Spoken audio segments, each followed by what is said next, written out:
अस्सलाम वालेकुम नाजरीन, प्रोग्राम ग्राउंड जीरो के साथ मैं हूं शिफा यूसुफजई। पाकिस्तान में इस वक्त दो इशूज़ पर बहुत बात हो रही है। एक है खैबर पख्तूनख्वा में हुकूमती तब्दीली से मुतल्लिक सियासी हलचल और दूसरा है हुकूमती शख्सियात के इसराइल को तस्लीम करने से मुतल्लिक अब्राहम अकॉर्ड पर गौर करने से मुतल्लिक बयानात। खैबर पख्तूनख्वा की सियासी हलचल की अगर बात की जाए तो वज़ीर आला अली अमीन गंडापुर गुज़िश्ता रोज़ अपनी हुकूमत गिराने का चैलेंज दे चुके हैं और आज गवर्नर के खैबर पख्तूनख्वा फैसल करीम कुंडी का ये दावा सामने आया है कि इस वक्त सूबाई असम्बली में अपोजिशन को 50 से ज़ायद अरकान की सपोर्ट हासिल हो चुकी है और जिस दिन ये नंबर हुकूमत बनाने के लिए दरकार अददी हिंसे तक पहुँच गया उस वक्त तहरीक अदम एतमाद लाई जाएगी। दूसरी जानिब इतलात ये हैं कि JUIFA और ANP ने मौजूदा खैबर पख्तूनख्वा हुकूमत को गिराने के किसी भी मुमकिना अमल का हिस्सा बनने से इनकार कर दिया है। इसी सारे सियासी शोर शराबे में एक और इशू भी उठ खड़ा हुआ है और वो है इसराइल को तस्लीम करने से मुतल्लिक अब्राहम अकॉर्ड पर वज़रा के मानी खेज बयानात का, जिसकी एक झलक वज़ीर दिफा ख्वाजा आसिफ के इस बयान गौर करना चाहिए। जी, इस पे ख्वाजा साहब की राय का अब असल मतलब क्या है ये तो आने वाले दिनों में ही पता चलेगा, मगर एक मुख्तसरन नज़र अब्राहम अकॉर्ड पर डालते हैं कि आखिर ये मुआहिदा है क्या और कहता क्या है। अब्राहम अकॉर्ड मशरिक़ वस्ता में अमन कायम करने के लिए एक सफारती मुआहिदा है जो 2020 में मुत्तहिदा अरब अमारात, बहरीन और इसराइल के दरमियान तय पाया था और जिसकी सरपरस्ती अमरीका ने की थी। इस मुआहिदे का मकसद अरब ममालिक और इसराइल के दरमियान सफारती, इक़्तिसादी और सिक्योरिटी ताल्लुकात कायम करना है। इसी अकॉर्ड के तहत इसराइल, मुत्तहिदा अरब अमारात और बहरीन ने बाकायदा सफारती ताल्लुकात कायम किए जिनमें सफारत खाने खोलना, सफारती नुमाइंदों का तबादला शामिल है। इसके साथ साथ फरीकैन ने एक दूसरे के वजूद को तस्लीम करते हुए अमन बकाए बाहमी पर भी इत्तेफाक किया। ये मुआहिदा इस बात पर जोर देता है कि इख्तलाफात को बातचीत के जरिए हल किया जाए। UAE ने इस मुआहिदे को फ़लस्तीनियों के लिए मस्बत कदम करार दिया था और इसराइल ने मगरबी किनारे के कुछ हिस्से जम न करने का वादा भी किया था। ताहम फ़लस्तीनी क़यादत ने उस वक्त भी इस मुआहिदे की मुखालफत की थी और इसको मुकम्मल तौर पर मुस्तरद कर दिया था। अब्राहम अकॉर्ड के तहत फरीकैन ने तिजारत, सरमायाकारी, सयाहत, ज़राअत, सेहत और टेक्नोलॉजी समेत कई शोबों में ताउन पर इत्तेफाक किया, जबकि इसराइल और अरब ममालिक के दरमियान बराह रास्त परवाज़ों की इजाज़त भी दी गई थी जिसमें फ़ज़ाई हदूद का इस्तेमाल भी शामिल था। इसी मुआहिदे के तहत तीनों ममालिक ने बैनुल मज़ाहिब मकालमे और रवादारी को फ़रोग़ देने पर भी इत्तेफाक किया, ख़ास तौर पर यहूदियत, ईसाइयत और इस्लाम के दरमियान। अब्राहम अकॉर्ड का एक मुख्तसरन जायज़ा हमने आपके सामने पेश किया और साथ ही मौजूदा सियासी मंजरनामे में खैबर पख्तूनख्वा हुकूमत के गिराए जाने की पस पर्दा कोशिशों का भी जिक्र किया। तो अब इन दोनों इशूज़ के हवाले से अंदरूनी कहानी क्या है ये जानने के लिए हमने एक ऐसे सीनियर सहाफ़ी, कॉलम नवीस और एंकर पर्सन को मदऊ किया है कि जिनकी गहरी नज़र से कोई भी खबर पोशीदा नहीं रह सकती। हमारे साथ मौजूद हैं जियो न्यूज़ के फ्लैगशिप प्रोग्राम कैपिटल टॉक के मेज़बान जनाब हामिद मीर साहब। अस्सलाम वालेकुम मीर साहब। वालेकुम सलाम शफा साहबा। बहुत शुक्रिया सर, आपने वक्त निकाला।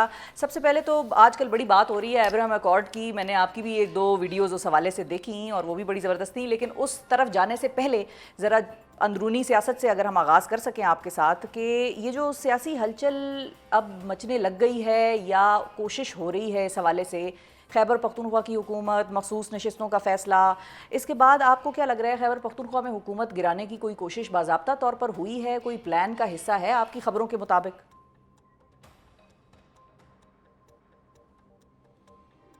देखें, इसमें लग ये रहा है कि जो रूलिंग अलाइंस है उसके अंदर जो मुख्तलिफ उसकी जो मेंबर पार्टियां हैं उनके अंदर एक पार्टी जो है वो तो चाहती है कि खैबर पख्तूनख्वा में तब्दीली लाई जाए, लेकिन जो बाकी पार्टियां हैं और ख़ास तौर पे जिन पार्टियों की के साथ अली अमीन गंडापुर साहब के ख़िलाफ़ तहरीक एतमाद कामयाब करवाई जा रही है वो अभी तक ऑन बोर्ड नहीं है। उसके लिए कोशिश की गई थी लेकिन वो अभी तक ऑन बोर्ड नहीं हुए। ख़ास तौर पे जो JUIF है, क्योंकि उनके काफ़ी मेंबरान हैं खैबर पख्तूनख्वा असम्बली में और ये जो मखसूस नशस्तों का फ़ैसला आया सुप्रीम कोर्ट का, इसके बाद उनका भी नंबर जो है वो बढ़ गया है, वो भी ऑन बोर्ड नहीं है। ANP भी ऑन बोर्ड नहीं है, पीपल्स पार्टी भी ऑन बोर्ड नहीं है। अलबत्ता मुस्लिम लीग नून के अंदर कुछ लोग जो हैं वो कोशिश कर रहे हैं कि तहरीक अदम एतमाद के लिए कोई कंसेंसस कैंडिडेट जो है उस पर इत्फाक राय कर लिया जाए। मानेंगे वो नहीं, ये मैं आपको बता दूं, मानेंगे नहीं वो, लेकिन उनकी कोशिश तो चल रही है। लेकिन अली अमीन गंडापुर साहब जो हैं उनके बारे में ये तासुर इसलिए पैदा हो गया कि उनके ख़िलाफ़ कोई कार्रवाई होने वाली है। बुनियादी वजह उसकी ये है कि उनकी जो तहरीक इंसाफ के अंदर जो इख्तलाफात हैं वो आजकल बहुत हाईलाइट हुए हैं, तो उसकी वजह से शायद ये एक तासुर बन गया कि जो उनकी पार्टी के 35 जो आज़ाद अरकान हैं जो कि खैबर पख्तूनख्वा असम्बली के मेंबर हैं, तो उनमें से अगर 20-25 तोड़ लिए जाएं तो तहरीक अदम-ए-एतमाद कामयाब हो सकती है। तो उसमें ठीक है। मेरा ख्याल है कि होमवर्क सही नहीं था जो इस्लामाबाद में बैठ के सोच रहे थे अच्छा। कि तहरीक अदम-ए-एतमाद कामयाब की जाए। उनको ये नहीं था पता कि वो जो 35 हैं वो एक्चुअली इंडिपेंडेंट नहीं है। वो 35 जो हैं वो सारे के सारे जो हैं वो सुन्नी इत्तेहाद कौंसिल में शामिल हो चुके हैं, और सुन्नी इत्तेहाद कौंसिल जो है वो अगर उसके डिसिप्लिन को वो वायलेट करेंगे तो साहबजादा हामिद रज़ा साहब उनके खिलाफ कोई ना एक्शन कोई ले लेंगे। लीगल एक्शन ठीक भी है। ले सकते हैं। अच्छा, तो फिर मीर साहब तो जब हम ये वजह है जिसकी वजह से ठीक है, तो फिर मीर साहब अब एक और स्टेटमेंट याद आ रही है, जिस तरह से आपने बताया कि पीपल्स पार्टी, एएनपी, फजलुर रहमान साहब ये अभी ऑन बोर्ड नहीं है इस सारे प्लान के हवाले से, लेकिन अली जो गंडापुर साहब की हुकूमत है उसके जो एक और बड़े नाकिद हैं, बड़े सख्त मुखासमत रखने वाले गवर्नर खैबर पख्तूनख्वा, वो ये कहते हैं कि मेरे हाथ में 50 लोग हैं ऑलरेडी। तो वो किस पैराए में बात कर रहे हैं, किस कॉन्टेक्स्ट में कर रहे हैं, उनका कोई और होमवर्क हुआ है क्या?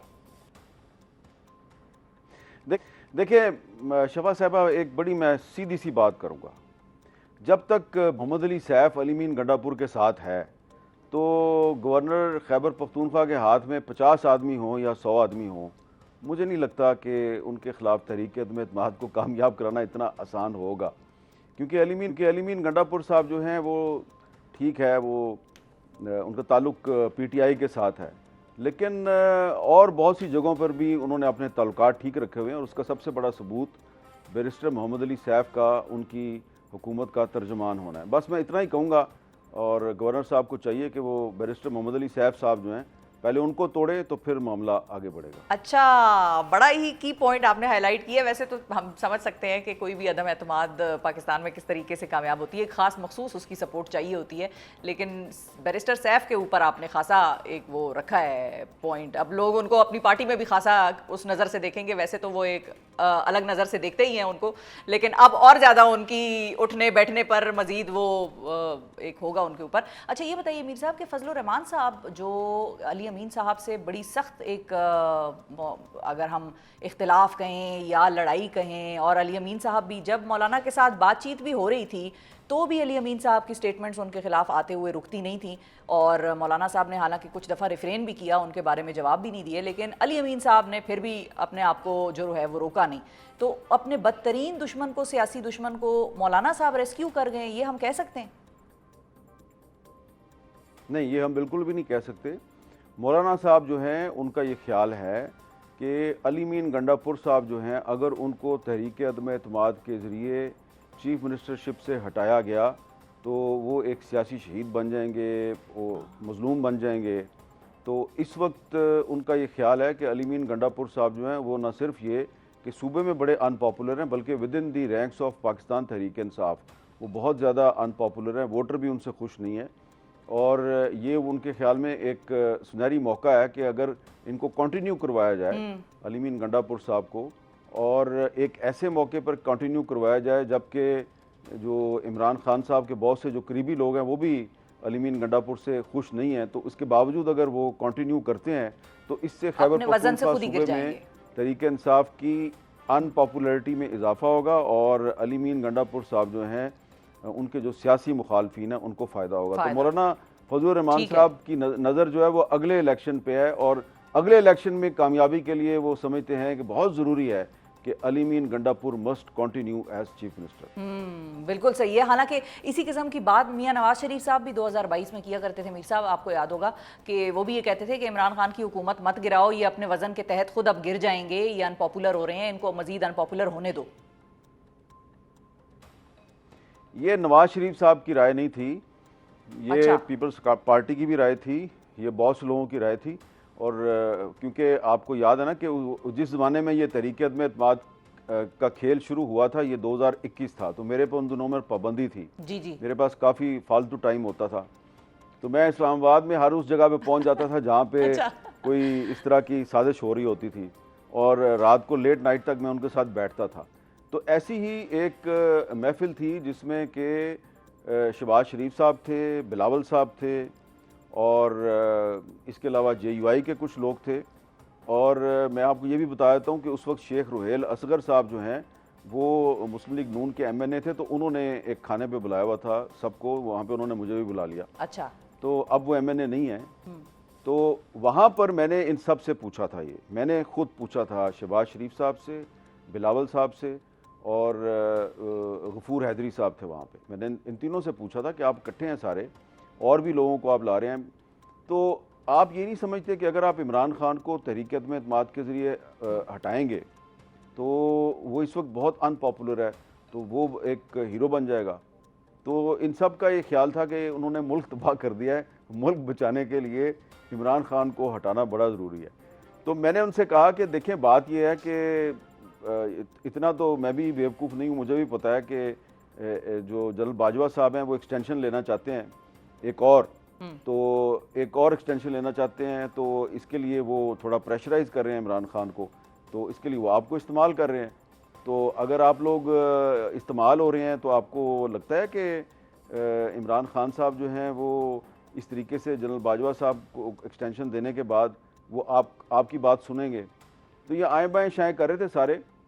तो नवाज शरीफ साहब जो हैं वो उस वक्त लंदन में बैठे हुए थे, और उस वक्त शाहिद खाकान अब्बासी साहब बहुत आ जा रहे थे उनके पास। बाजवा साहब और नवाज शरीफ साहब के दरमियान शाहिद खाकान अब्बासी साहब ने काफ़ी पैगाम रसानी भी की। तो ये एक तासुर है कि जी नवाज शरीफ साहब जो हैं वो चाहते थे कि इमरान खान के ख़िलाफ़ तहरीक अदम एतमाद ना लाई जाए।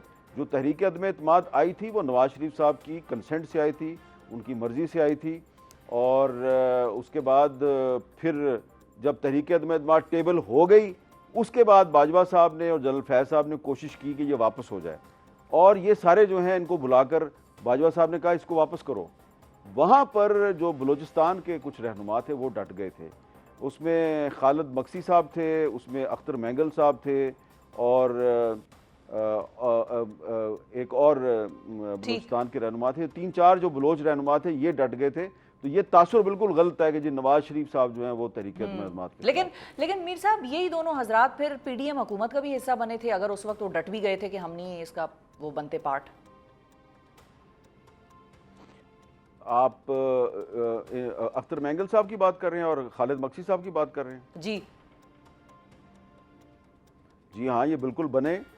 खालिद मक्सी साहब जो है उन्होंने तो जनरल बाजवा को यहाँ तक कहा था उस मीटिंग में कि बाजवा साहब मैंने तो अभी 24 घंटे पहले जो है बाप पार्टी जो है उसकी तरफ से प्रेस कॉन्फ्रेंस का ऐलान किया और मैंने इनकी हमायत की है। तो अब आप कह रहे हैं जी कि तहरीक अदम एतमाद वापस लो और इमरान खान शुड कंटिन्यू, तो ये तो फिर आप इस तरह करें, फिर आप मार्शल लगा दें इस मुल्क में, अगर आपने इस तरह ही करना है। तो ये देखिए ज़रा, बाप पार्टी जिसके बारे में कहा जाता था कि वो बिल्कुल इस्टेब्लिशमेंट की जेब में थी, उसके रहनुमा खालिद मक्सी साहब ने इनकार कर दिया। बाद में अख्तर मैंगल साहब पीडीएम में शामिल हुए, लेकिन फिर उनके इख्तलाफात हो गए, क्योंकि वो उनके इख्तलाफात इमरान खान से भी हुए थे। वो इमरान खान के साथ भी एक पॉइंट पर उनके साथ गए थे कि आप लापता अफराद का मसला हल करें।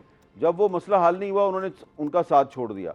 फिर पीडीएम की गवर्नमेंट में भी उनका यही फटा था, और अभी भी उन्होंने जो असेंबली से इस्तीफा दिया हुआ है उसके पीछे भी यही कहानी है। बिल्कुल तो सही है। इसलिए आप ये कह सकते हैं कि इमरान खान के खिलाफ तहरीक अदम एतमाद में वो लोग इनके साथ थे, लेकिन अब तो वो इनके साथ नहीं। हाँ जी, अब इनके साथ नहीं। तारीख बस बड़ी बेरहम होती है, बहुत सारे लोगों को बेनकाब करती जाती है साथ साथ। अच्छा मीर साहब, ये बताएं आप कि पीपल्स पार्टी इस वक्त की क्या सिचुएशन है? कल हमारे प्रोग्राम में साहिबजादा हामिद रजा साहब थे, वो ये कह के गए हैं कि अब परेशान होने का वक्त वफाक का आ गया है और वफाक में भी कुर्सियाँ तब्दील हो सकती हैं, कोई और फ्रंट पे आके बैठ सकता है, तो नून लीग के लिए खासा परेशानी का वक्त है। और साथ ही खबर ये भी उड़ी हुई है कि पीपल्स पार्टी जो है वो बाकायदा तौर पर कैबिनेट में शायद शामिल होने की हवाले से बाज़गश्त भी चल रही है, बातचीत हो रही है, सोच विचार हो रहा है। आपकी इस हवाले से क्या इतलात हैं? पीपल्स पार्टी अभी कहाँ खड़ी है, क्या हो रहा है? वज़ीर आज़म शहबाज शरीफ साहब कोशिश कर रहे हैं काफ़ी अरसे से, पीपल्स पार्टी को कन्विंस करने की कोशिश कर रहे हैं कि आप फेडरल गवर्नमेंट का हिस्सा बन जाएं, क्योंकि अभी पीपल्स पार्टी जो है ना वो सिर्फ कॉन्स्टिट्यूशनल पोजीशंस लेके बैठी हुई है। प्रेसिडेंट ऑफ पाकिस्तान का ओहदा है और 2 सूबों की उनके पास गवर्नरशिप है, तो इन ओहदों पे वो बैठे हुए हैं। तो लेकिन शहबाज शरीफ साहब चाहते हैं कि वो कैबिनेट में भी शामिल हो जाए। उसके लिए उन्होंने उनको 5-6 बड़ी अहम वजारतें भी ऑफ़र की हैं। इस पर पीपल्स पार्टी के अंदर इब्तदा में ये राय थी कि हमें इनके साथ शामिल हो जाना चाहिए। लेकिन फिर बिलावल भुट्टो जरदारी साहब जो हैं, उन्होंने जब सलाह मशवरा किया, अपनी सेंट्रल एग्जीक्यूटिव कमेटी के अरकान से बातचीत की, तो उनका ये ख्याल था, ख़ास तौर पे जो पीपल्स पार्टी पंजाब के जो रहनुमा हैं, कि जी हमारी तो लड़ाई चल रही है मुस्लिम लीग नून के साथ सूबा पंजाब में, उन्होंने जो वादे किए थे वही पूरे नहीं किए, तो प्लीज़ आप इनका फेडरल गवर्नमेंट का हिस्सा ना बने। तो बिलावल भुट्टो जरदारी साहब ने अभी 2 दिन पहले भी ये कन्वे किया है कि हम फिलहाल फेडरल गवर्नमेंट में शामिल नहीं होना चाहते। इसकी एक देखें सीधी सी वजह भी है। इसकी एक वजह ये है कि ठीक है, वो वजह यह है कि ठीक है, सुप्रीम कोर्ट ऑफ पाकिस्तान ने मखसूस नशस्तों पे एक ऐसा फ़ैसला दिया है जिससे कि मुस्लिम लीग नून को बहुत ज़्यादा फ़ायदा हुआ है, उसकी सीटों की तादाद बढ़ गई है। लेकिन इसके बावजूद ये हुकूमत इतनी अनपॉपुलर है कि पीपल्स पार्टी जो कि इनकी इत्तेहादी है, वो उस पार्टी के वोटों से ये हुकूमत खड़ी है। उसके बावजूद पीपल्स पार्टी इस हुकूमत की काबीना में शामिल होने से गुरेज कर रही है और मुसलसल गुरेज किए जा रही है। और अभी मुझे लगता है कि फ़िलहाल आने वाले काफ़ी अरसे तक पीपल्स पार्टी गुरेज की पॉलिसी ही इख्तियार करेगी। गुरेज ही करेगी, बिल्कुल ठीक है। पाकिस्तान की सियासत के हवाले से हमने बात की, लेकिन पाकिस्तान की सियासत में एक और नया आइडिया इंजेक्ट हो गया है, आप इसको कहें कि सामने आया है, इंट्रोड्यूस कराया जा रहा है, वो है अब्राहम अकॉर्ड के नाम से। अब्राहम अकॉर्ड वो मुआहिदे जिनके हवाले से हमने प्रोग्राम के आगाज़ में आपको बताया। मीर साहब ये बताइए कि ये अब्राहम अकॉर्ड जो है, इसको तस्लीम करने के हवाले से ख्वाजा आसिफ साहब, राना सनाउल्लाह साहब के जो अचानक तवातर के साथ बयानात सामने आ रहे हैं, इस पर ज़रा अगर हम बात कर लें, क्या वाकई पाकिस्तान को इस हवाले से प्रेशर आ रहा है, पाकिस्तान से ये तकाजा किया जा रहा है कि आप अब्राहम अकॉर्ड को मान लें, इन्हें पर गौर करें, और मतलब कहाँ से प्रेशर आ रहा है, क्या इसका सिलसिला चल रहा है, ये इसके हवाले से आपकी क्या खबरें?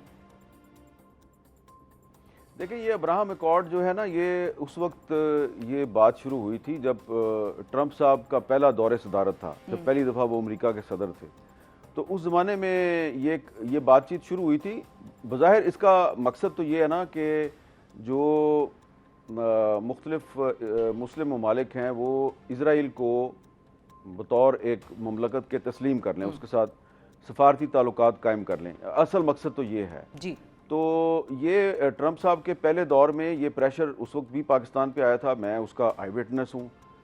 यहाँ तक कि मुझे भी कहा गया था कि भाई आप लोग जो हैं वो क्यों आप इसराइल के साथ ताल्लुकात की मुखालफत करते हैं, क्या मसला है भाई आपका इसराइल के साथ। और उसके बाद फिर कंपेन भी शुरू हुई थी। आप याद करें ना कि बहुत बड़े बड़े जो पाकिस्तान के सहाफ़ी हैं, टीवी एंकर्स हैं, उन्होंने प्रोग्राम किया था बाकायदा कि इसराइल के साथ सफारती ताल्लुकात कायम करने के क्या क्या फ़वायद होंगे।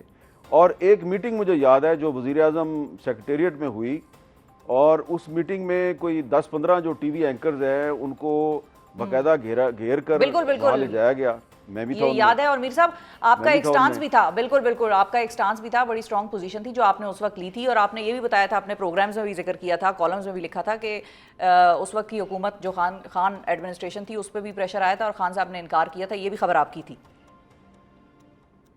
जी। वहाँ पे देखें ये हुआ था कि ऐसा लग रहा था कि कुछ टीवी एंकर्स जो हैं उनको बाकायदा ब्रीफ किया गया है और उनकी असाइनमेंट ये थी कि उन्होंने इमरान खान को कन्विंस करना था कि जी आप इसराइल के साथ सफारती ताल्लुकात का अभी बैठे बैठे यहीं पे फैसला कर लें, ना पार्लियामेंट के पास जाएं, ना किसी और से पूछें, बस ये टीवी एंकर्स है ना जो 10-15, बस ये इन्हीं के साथ फैसला कर लें आप, ये इतना बड़ा। तो वह अब खान साहब जो हैं, मेरा पहले तासुर ये था कि शायद ये इमरान खान साहब जो हैं ये ट्रैप में आ चुके हैं। लेकिन जब मैंने वहाँ पे बैठे देखा तो जो इंफॉर्मेशन मिनिस्टर साहबा थी वो सिर्फ उन सहाफ़ियों को, उन एंकर्स को चांस दे रही थी जो कि असाइनमेंट को सही तरीके से निभा रहे थे। ठीक है, प्रो इसराइल थे उस वक्त। वो बार बार मेरी तरफ देख रहे थे। हाँ, खान साहब बार बार मेरी तरफ देख रहे थे, ये नहीं बोल रहा। तो फिर मैंने जब देखा कि ये थोड़ा सा अनकंफर्टेबल लग रहा है तो उन्होंने खुद ही मुझसे पूछ लिया कि हाँ भाई आपका क्या ख्याल है। तो मैंने उनसे सीधी सी बात, मैंने कहा आप बड़े लीडर हैं या ये जिसकी तस्वीर ऊपर लगी हुई है ये बड़ा लीडर है। उन्होंने ऊपर देखा, उन्होंने कहा हाँ कायद-ए-आज़म मोहम्मद अली जनाब मेरा लीडर है, ये मुझसे बड़ा है। तो मैंने कहा फिर खान साहब क्या कायद-ए-आज़म के पाकिस्तान में वो पॉलिसी नहीं होनी चाहिए जो कायद-ए-आज़म की पॉलिसी है।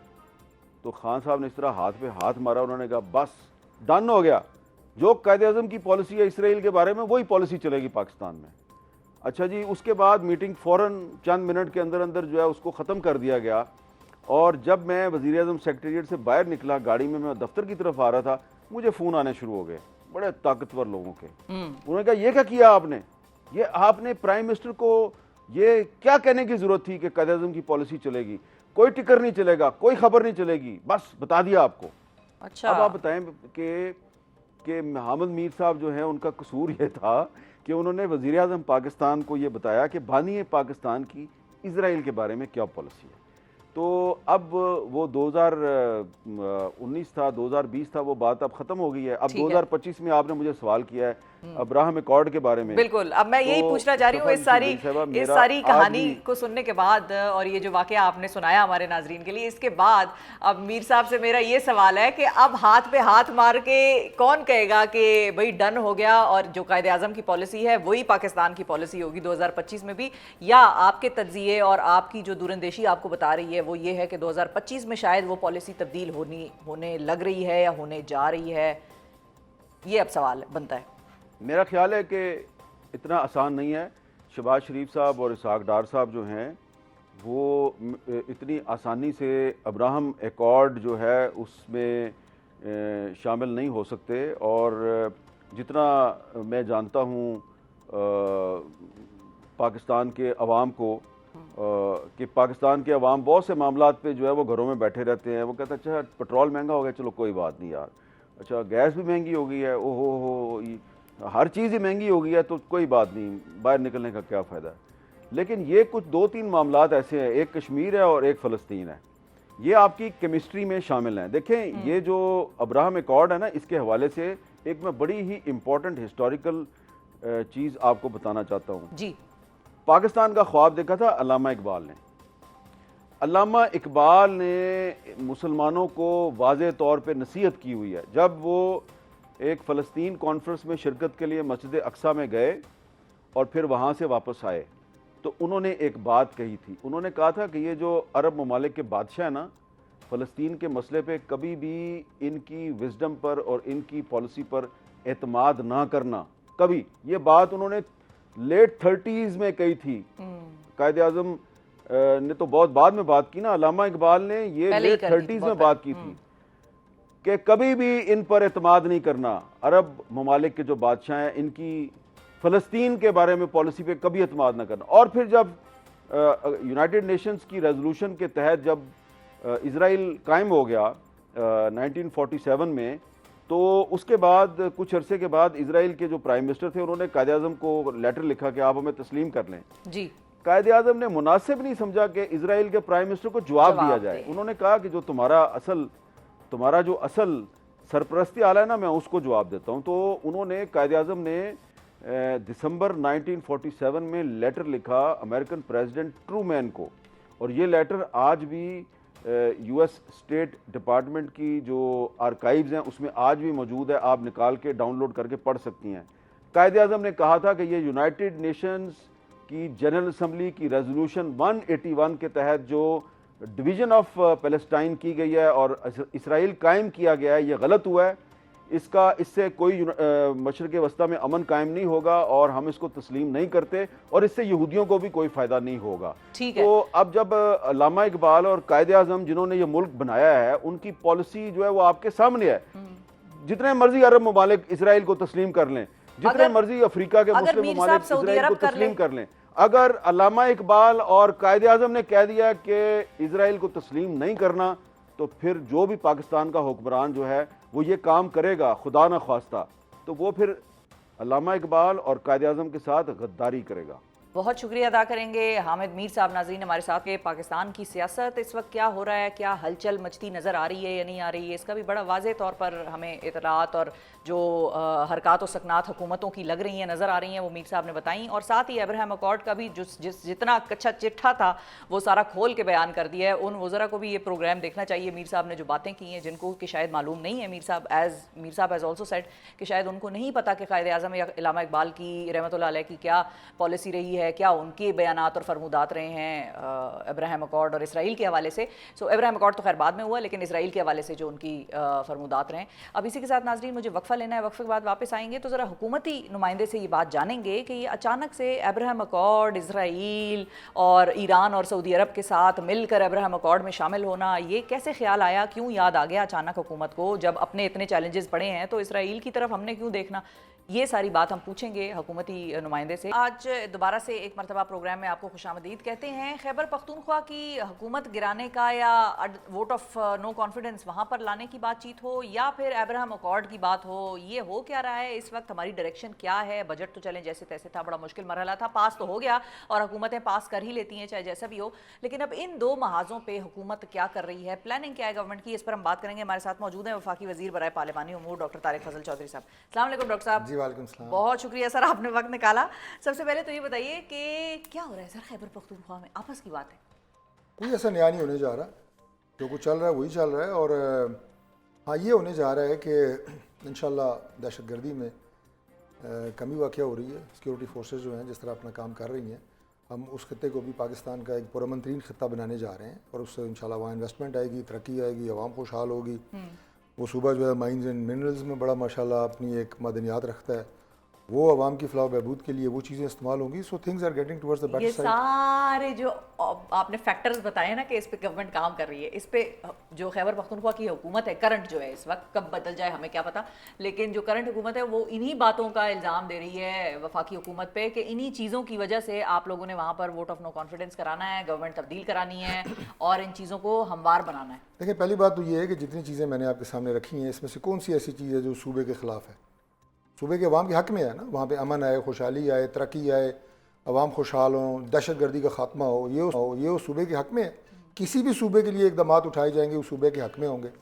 अब हमारा तो कोई इरादा नहीं है कि सूबाई हुकूमत को हम तब्दील करें, लेकिन अगर सूबाई हुकूमत खुद चाहती है कि इन तमाम चीज़ों के रास्ते में रुकावट बने, फिर सोचा जा सकता है, क्योंकि हमने काम तो करना है, पाकिस्तान ने आगे बढ़ना है, पाकिस्तान वो तो तरक्की ये करनी कहते हैं है। कि माइंस एंड मिनरल्स एक्ट भी इमरान खान की मुशावरत के बगैर पास नहीं होगा और साथ ही जो ऑपरेशन करने की कहानी थी वो भी अली अमीन गंडापुर साहब ने पहले कहा कि भाई ऑपरेशन नहीं होगा। नहीं, देखें, माइंस एंड मिनरल्स को खामखा वो मुतनाज़ बना रहे हैं। उसकी वजह यह है कि ये उनकी फितरत है। एक मुतनाज़ा और इंतशार से भरी हुई सियासत पाकिस्तान तहरीक इंसाफ का तुरा इम्तियाज़ है।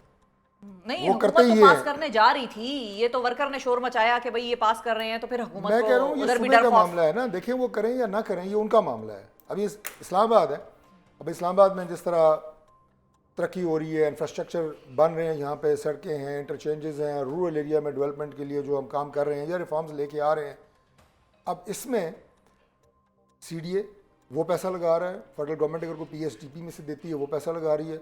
अगर हम CDO को भी बंद कर दें, PSDP का पैसा यहाँ पे ना आए तो ठीक है, अवाम ठुड्डे खाते रहे, किसी को क्या फ़र्क पड़ता है। इस्लामाबाद का दर्द हमें है ना, हम यहाँ से नुमाइंदे हैं। अगर KP के नुमाइंदों को अपने सूबे का दर्द ना हो, बिल नहीं पास करना चाहते, काम नहीं करने देना चाहते, तो इसका नुकसान उसके सूबे के अवाम को होगा। उन्हें ये बात समझनी चाहिए कि ये सूबे की तरक्की के रास्ते में रुकावट बन रहे हैं। लेकिन आपने जो बात की वो बड़ी माने खेज थी कि अगर खैबर पख्तूनख्वा की हुकूमत ऑपरेशन अमन व अमान की सिचुएशन को बेहतर बनाने में, ऑपरेशन करने में रुकावट बने या माइंस एंड मिनरल्स एक्ट के पास होने में रुकावट बने तो फिर इस पे सोचा जा सकता है। तो ये क्या वफाक ने ये बात जहन बना लिया है कि भाई इन दो इश्यूज़ पर अगर सूबाई हुकूमत कोऑपरेट नहीं करती तो फिर इस पर काम शुरू कर दें? थ्रेट है मतलब मैं वफाकी मज़ीद आपको हुकूमत की क्लैरिटी तरफ दे से देता हूँ, या इसको क्या मज़ीद समझें? क्लैरिटी दे देता हूँ। देखिए, माइंस एंड मिनरल्स के हवाले से वो काम करें या ना करें, ये उनका अपना फ़ैसला होगा। वफाकी हुकूमत जिस हद तक जा सकती है उन्हें फैसिलिटेट करने में हम करेंगे। इसका फ़ायदा KP की आवाम को होना है, वो नहीं होने देना चाहते, ये उनकी मर्ज़ी है। इसमें कोई सूबाई हुकूमत को चेंज करने का मकसद इससे रिलेटेड नहीं है। ये उनका अपना मर्ज़ी है, अपने फ़ायदे की चीज़ करें या ना करें। लेकिन जहाँ तक ताल्लुक़ है उस खत्ते के अंदर सिक्योरिटी को यकीनी बनाना और दहशतगर्दी का ख़ात्मा करना, ये हमारी कौमी ज़िम्मेदारी है और ये हम करेंगे, चाहे सूबाई हुकूमत इसके लिए ताउन करे या ना करे। ऑपरेशन शुरू करेंगे। तीसरी बात यह है कि वहाँ पे कोई नया ऑपरेशन शुरू होने नहीं जा रहा। अच्छा, लॉ फोर्सेस जो इन्फोर्सिंग एजेंसीज होती हैं, हमारे सिक्योरिटी के इदारे, वो तमाम मुल्क के अंदर जहाँ जहाँ इस तरह की सिचुएशन होगी, दहशतगर्दी की, टेररिज्म होगा, वो उसके पीछे जाएंगे। अभी कहा गया जनाब PTI की तरफ से, देखें जी KP में जनाब ये ऑपरेशन, ओ भाई दहशतगर्दी कहाँ करनी है इसका फैसला दहशतगर्द करते हैं, सिक्योरिटी फोर्सेस नहीं इसका फैसला करती कि जनाब हमने यहाँ जाके ऑपरेशन करना है। जहाँ दहशतगर्दी होगी वहाँ ऑपरेशन होगा या कार्रवाई होगी, उसका नाम ऑपरेशन मुंह से निकल जाता है। इसका मतलब ये नहीं है कि नया कोई ऑपरेशन होने जा रहा है। भाई जहाँ जहाँ के ऊपर इस तरह के एलिमेंट्स हैं, वो क्या इस्लामाबाद में थोड़े दहशतगर्दी के वाक़यात हुए हैं? यहाँ पे भी ऑपरेशन हुए हैं, लोग पकड़े गए हैं। पंजाब में देखें आप, पंजाब में अभी हमारा जो नया डिपार्टमेंट बना है, क्राइम एंड कंट्रोल डिपार्टमेंट, क्या कमाल का काम कर रहा है वो। पहले CTD होता था, मुसलसल काम कर रहा है। इसके अलावा हमारे सिक्योरिटी के इदारे काम कर रहे हैं, इंटेलिजेंस के इदारे काम कर रहे हैं। अब ये आपके लिए बड़ी एक खुशाइंद बात है कि जो पाकिस्तान जिस पोजीशन पे चला गया है पूरी दुनिया में, इस खत्ते में, ईरान की तरफ से जो आपको सपोर्ट मिल रही है। पहले BLA ईरान में बैठ के ऑपरेट करती थी, बॉर्डर के ऊपर बैठती थी ईरान के अंदर, और वहाँ से आती थी बलूचिस्तान में, कार्रवाइयाँ करके फिर भाग जाती थी। आज BLA ईरान से ऑपरेट नहीं कर सकती। ईरान आपके साथ ताउन कर रहा है उस सपोर्ट की वजह से जो पाकिस्तान ने उसे जंग में दी है इसराइल के साथ। इसी तरह अफ़गानिस्तान के साथ जो हमारी बातचीत हुई है, हमारे वज़ीर ख़ारजा वहाँ पे गए हैं, वो क्या वहाँ पे कोई चने खाने गए थे? इसलिए गए हैं कि पहली दफ़ा अफ़गानिस्तान की गवर्नमेंट ने हमें यकीन दिलाया है कि हमारा ख़ित्ता पाकिस्तान के ख़िलाफ़ इस्तेमाल नहीं होगा। तो आप शुक्र करें कि ये तमाम सराउंडिंग, और इंडिया तो कर ही रहा है, वो तो कर ही रहा है, वो खैर तो हाँ। उसकी प्रॉक्सीज अच्छा, तो यहाँ मौजूद हैं। अच्छा, तो अब आखिरी जब- जुमला ये है कि आप शुक्र करें कि आपकी सराउंडिंग्स में ऐसी एनवायरनमेंट पैदा हो गई है कि जो पाकिस्तान को सपोर्ट कर रही है इस खत्ते से दहशतगर्दी के खात्मे के लिए। तो आप मुझे ये बताएं कि अगर बैरूनी ममालिक, हमारे पड़ोस ममालिक हमें सपोर्ट करें दहशतगर्दी के खात्मे के लिए, तो पाकिस्तान से अंदर अगर उस रास्ते में कोई रुकावट बने तो हम बनने देंगे? कतई तौर पर नहीं बनने देंगे। मैकेनिज्म तय करना होगा कि वो ऑपरेशन फिर होगा कैसे। नहीं, वो होगा। इस्लामाबाद की बात की, इस्लामाबाद में जो भी ऑपरेशन या कार्रवाइयाँ हुई हैं, यहाँ पर IDPs नहीं थे ना। स्वात में, खैबर पख्तूनख्वा में, उन इलाकों में जो हमारे फाटा वगैरह के इलाके थे, उधर से तो IDPs, उनका घर भी उनको छोड़ना पड़ गया। तो उनमें एक वो चीज़ है कि भाई हमारे इलाकों से हम निकल जाते हैं और फिर हमारा ज़रिया मुआश भी जाता है, घर बार भी जाता है। तो उन इलाकों में एक वो कॉम्प्लिकेशन ज़रूर है। एक दायमी अमन, मुस्तकिल दहशतगर्दी के खात्मे के लिए आपको कुर्बानी देनी पड़ती है, इसमें कोई शक नहीं है। हमें अपने, वो हमारे भाई हैं, हमारी बहनें हैं, KP के लोग, ट्राइबल लोग, गैरतमंद लोग हैं, एक रवायात के हामिल लोग हैं, हमें उनसे हमदर्दी है। और कोई ऐसी चीज़ नहीं होने जा रही कि IDPs बनने जा रहे हैं। अब ज़्यादा जो ऑपरेशन है, अब देखें ना, ये इंटेलिजेंस बेस्ड होते हैं।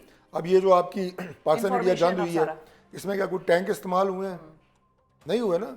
कोई आर्मर्ड गाड़ियाँ, जीपें इस्तेमाल हुई हैं, G3 गनें इस्तेमाल हुई हैं, 65 में हुई थी। अब चीज़ें बदल गई। बिल्कुल ठीक है। अच्छा डॉक्टर साहब, ये बताइए क्विकली, फिर मैं ज़रा अगले मौजू पे आती हूँ कि गवर्नर खैबर पख्तूनख्वा किस हवाले से बात करें जब वो कहते हैं हमारे पास 50 बंदे तैयार हैं, और जब हम वो नंबर हिंसा अबूर कर लेंगे जो कि हुकूमत बनाने के लिए दरकार होता है, तो फिर हम वोट ऑफ नो कॉन्फिडेंस भी ले आएंगे। तो क्या नून लीग भी इन 50 बंदों को सपोर्ट कर रही है, या ये पीपल्स पार्टी में कहीं शमूलियत व मूलियत की कोई कहानी है? क्या सीन है ये? देखिए, ज़ाहिर है वहाँ पे गवर्नर जो हैं वो पाकिस्तान पीपल्स पार्टी के बैठे हैं। बुनियादी तौर पे जो चवलें CM KP मार रहे हैं, ये उनके तरा निकाल रहे हैं इस तरह की बातें करके, ताकि वो अपनी हद में रहना उन्होंने नहीं है वैसे, क्योंकि उनकी जमात की ये तरबियत ही नहीं है कि आप कोई अखलाकियात, सियासियात या किसी दायरा-ए-कार जो कि ज़वाबित होते हैं उसके अंदर रह के गुफ्तगू करें, वो उन्होंने नहीं करनी। हमारा भाई गवर्नर KP जो मर्ज़ी कर ले, लेकिन वो ज़ाहिर है देखें पॉलिटिकल आदमी है ना, वो वहाँ पे अपनी पॉलिटिक्स तो करेगा। अगर उसे कोई स्पेस नज़र आएगी कि यहाँ पे कोई लोग आ सकते हैं, शामिल हो सकते हैं, उसे करनी चाहिए। तो आप लोग सपोर्ट करेंगे फिर उनको? हमारे वो इत्तेहादी हैं जी, अगर वो हमें यहाँ सपोर्ट कर रहे हैं, पूरी सपोर्ट दे रहे हैं, अगर गवर्नर KP सपोर्ट मांगेगा KP में, तो क्यों नहीं देंगे? बंदे तोड़ने के लिए? बंदे तोड़ नहीं रहा, वो कह रहा है कि कुछ लोग हमें शामिल होना चाहते हैं। डॉक्टर साहब, इमरान खान के नाम पे वोट लेके कोई आएगा तो वो टूटना ही हुआ अगर वो मौलाना की तरफ चला गया। या इस वीकेंड पे उनसे मिलूंगा, असल बात पता करूंगा, फिर मैं आपको बताऊंगा। बस ये आपने पूछ के बताना, क्योंकि वैसे टेक्निकली तो अब वो सुन्नी इत्तेहाद काउंसिल के मेंबरान हैं, डिक्लेयर हो गए हैं। तो अब देखना है कि कुंडी साहब, वैसे ये बात सही है आपकी कि कुंडी साहब से मिलकर पूछेंगे कि कुंडी साहब दसो की कह रहे हो, असल बात बताएंगे। अच्छा ये बताइए कि एक और बड़ा इंपॉर्टेंट इशू जो छिड़ गया और आपके वज़रा ने इस दफ़ा छेड़ दिया, वो है अब्राहम अकॉर्ड। ये अब्राहम अकॉर्ड का राना सनाउल्लाह साहब भी बात कर रहे हैं, ख्वाजा आसिफ साहब को भी याद आ गया है। ये अचानक से अब्राहम अकॉर्ड का कोई प्रेशर आया है पाकिस्तान पे कि भाई आप लोग भी इसमें शमूलियत इख्तियार करें, सऊदी अरब को भी हम डालते हैं, कवर देते हैं आप लोगों को, आप भी आएँ? देखिए, बात ये है कि ये सियासतदानों पे ना डालें, कुछ ऐसी चीज़ें होती हैं जो आप लोग छेड़ते हैं। आपसे मुराद मेरा मीडिया, एंकर्स, वीलागर्स। अब ये 27वीं तरमीम है, इसका शोशा आप जैसे मोज़ेज़ किसी एंकर ने छोड़ा, ठीक है, और उसके बाद वो हर टॉक शो में डिस्कस हो रहा है। कम अज़ कम 1 दर्जन टॉक शोज़ में तो मैं जवाब दे चुका हूँ कि भाई 27वीं तरमीम नहीं आ रही। अच्छा, कोई उस पर वो हमारे कागज़ों में नहीं है, ज़ेर बहस नहीं है ये मौजू, लेकिन ये है तो ये इब्राहिम अकॉर्ड जो है ना, इस पर भी कबल अज़ वक्त है इस तरह के शोशे छोड़ना और उस पर गुफ्तगू करना, क्योंकि आपको पता है कबल अज़ वक्त जो चीज़ें होती हैं ना, उसके ऊपर फिर एजम्पशंस होती हैं, स्पेकुलेशंस होती हैं, अंदाजे होते हैं, राय जनी होती है, क्या सराइयाँ होती हैं। मेरा ख्याल है इसमें रहने दीजिए, बात ही ना करें। करें तो अंदाज़ों और क्या सराइयों पे गुफ्तगू करने का क्या फ़ायदा होगा, उसकी ख्वाजा कोई साहब लिमिट की ही नहीं है। स्टेटमेंट का मतलब क्या है, ये मैं पूछ रही हूँ कि वो ख्वाजा साहब हो गए या राना साहब हो गए, मतलब ये पॉलिटिकल एडवाइजर राना साहब वजीर आजम के, वो तो खुद कह रहे हैं कि आसराइया के गौर किया जा सकता है। मैं अर्ज़ कर रहा हूँ ना, देखो गौर किया जा सकता है, आप मेरी स्टेटमेंट को सपोर्ट कर रही हैं ना, गौर भी नहीं हो रहा ना, गौर किया जा सकता है, फ्यूचरिस्टिक फ्यूचर स्टेटमेंट में। है, यस तो उनको याद देख लेते क्यों आ हैं। गया वैसे? आप जैसे किसी ऑनरेबल एंकर साढ़े ने ते पूछा पा दे होगा, डॉक्टर साहब, साढ़े ते आप पा जैसे दे मुझे बस, पंजाबी घेरने की में कहते कोशिश हैं। कर रहे हैं, इसी तरह उन्हें भी किसी ने घेरने की कोशिश की होगी, उन्होंने जान छुड़ाई होगी, यार सोचा जा सकता है, छड्डो जान। क्योंकि अलार्म इसलिए होता है डॉक्टर साहब कि जब गौर होता है किसी चीज़ पे तो उसके रेपरकशंस होते हैं। मिसाल के तौर पे यही नून लीग के ख्वाजा आसिफ साहब हो जाएं या मौलाना फजल रहमान साहब हो जाएं, जिसके साथ पीटीआई को बड़ा शौक चढ़ रहा था बैठने का, वो यहूदी एजेंट किसको कहते थे? इमरान खान को कहते थे। तो अब जब उसी इसराइल जो यहूदी एजेंट का इल्ज़ाम उस पर लगाता था, वो अब खुद कह रहा है कि इसराइल को तस्लीम करने पर गौर किया जा सकता है, तो फिर इसलिए अलार्म सवाल ही बेल्स पैदा बजती नहीं होता। नहीं हो सकता। देखें, ये जो फ्यूचरिस्टिक क्या सराइयों से मैंने गुरेज किया है, लेकिन जो फर्म बात है वो मैं आपको बता रहा हूँ, ठीक है। सवाल ही पैदा नहीं होता। अच्छा ठीक है, इस बिल्कुल पे आपकी इसराइल को बात आ गई। तस्लीम करना, उससे कोई बातचीत करना, डायरेक्ट इनडायरेक्ट, सवाल ही पैदा नहीं होता। बहुत शुक्रिया अदा करेंगे डॉक्टर तारिक फजल चौधरी साहब। नाजरीन हमारे साथ मौजूद। आज के प्रोग्राम से नाजरीन मुझे दीजिए इजाज़त। अपना बहुत ख्याल रखिए, हमें और पाकिस्तान को दुआ में याद रखिए। अल्लाह हाफिज़।